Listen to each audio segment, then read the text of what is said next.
यहाँ माहौल तो पूरा शादी का है, पर कोई दुल्हा दुल्हन नहीं, क्योंकि ये असल में शादी नहीं बल्कि है फेक वेडिंग और फेक संगीत। यहाँ आने वालों में ज्यादा तादाद जेन ज़ी की है, यानी नौजवानों की, जिनके ऐसे इवेंट्स में आने की मुख्तलिफ वजूहात हैं। क्योंकि यहाँ पे वो ओल्ड आंटीज नहीं है और यहाँ पे हम फन कर सकते हैं। मेरे को मेरी शादी का बहुत शौक है। मेरी शादी जब तक नहीं हो सकती उसकी एज लिमिट है, लेकिन जब तक नहीं होती जब तक मैं एक वाइब ले सकता हूँ कि मेरी शादी कैसी होगी। अपनी जनरेशन नाल घूमना ना अलग ही मजा आता है, एक दूसरे ਨੂੰ अंडरस्टैंडिंग होती है ते मेंटल हेल्थ वाली अंडरस्टैंडिंग तो बहुत ज्यादा होती है। मेरे भैन भरा दा विआह होया सी ऐसे साल ते मैं वावा कुर्ते सवाए सन, चांदनी चौक तो ले के लाल क्वार्टर तो ले के हुण किथे पाईए ते इत्थे जिथे भूआ मासियां ने कुछ बोलना नहीं इत्थे असीं पा सकने आ। Investment advisory firm right research के मुताबिक इंडिया में शादियों की इंडस्ट्री तकरीबन 130 बिलियन डॉलर्स की है।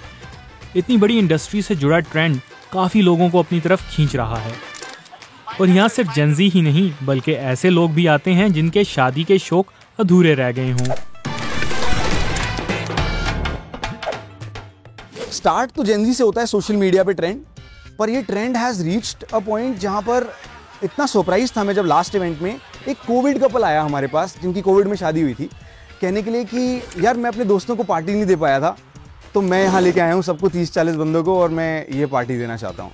देन देयर आर पीपल जिनकी एंगेजमेंट है 50 ईयर ओल्ड्स, वो आते हैं बोलते हैं कि यार हमें बना बनाया सेटअप मिल रहा है, हमारे खर्चे बच रहे हैं, टिकट पे हमारे एक इवेंट हो रहा है, तो वेराइटी ऑफ क्राउड। दिल्ली की वाइब भी इतनी ज़्यादा ग्लिटरी एंड ग्लैमरस है तो you get to dress up, so the fact that it's not your regular clubbing, तो आप अपने थोड़े स्टाइल के साथ क्लब करने आ रहे हो, that's a different thing. We really did not think कि लोगों को इतना ज़्यादा लगेगा अच्छा ये वाला idea. So on average we expect close to 800 people ticketed and we have a few guest lists. I as a 28 year old अगर मुझे शादी करनी है तो मेरे को कम से कम 40 लाख रुपए का खर्चा होने वाला है। अगर मैं उस बारे में सोचता हूँ तो मुझे लगता है कि यार कस्टम्स ने तो नहीं कहा था कभी भी कि 40 लाख रुपए की शादी करो, तो हमने ये सोचा कि क्यों ना हम लोगों को अपनी कॉस्ट पे वो शादी का जो फन चाहिए उनका वो भूत उतार दें। आ जाओ भाई, जितनी मर्जी शादियां अटेंड करनी है कर लो। And we had no idea this will grow on to be a phenomenon now.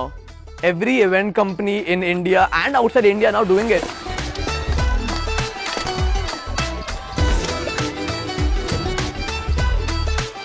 ऐसे इवेंट अगर उस वक्त हों जब शादियां बहुत कम होती हैं, तब शादियों के कारोबार से जुड़े लोगों का भी फायदा होता है। अभी हमारे 4 महीने तक शादियों का कोई सीजन नहीं सर, पर उसके लिए हमारे लिए बहुत अच्छा है। हमने मेहंदियाँ तो बहुत जगह लगाई हैं, बहुत ऑर्डर बुकिंग की हैं, लेकिन हमारे लिए ये अनुभव पहला है। जैसे अभी तो शादी चल नहीं रही है, तो जैसे इवेंट होते हैं, जैसे फेर शादी होती हैं, ये इवेंट चल रहे हैं, तो हमारा काम धंधा है ये, तो रोजी रोटी चल रही है हमारे साथ, तो रोजी भी चल रही है। जैसे हमारी लेबर है और जैसे हम मंडी से फूल वूल लाते हैं, ऑटो हैं, सारी चीज़ें, तो और अच्छा है हमारे लिए तो ये चीज़ें।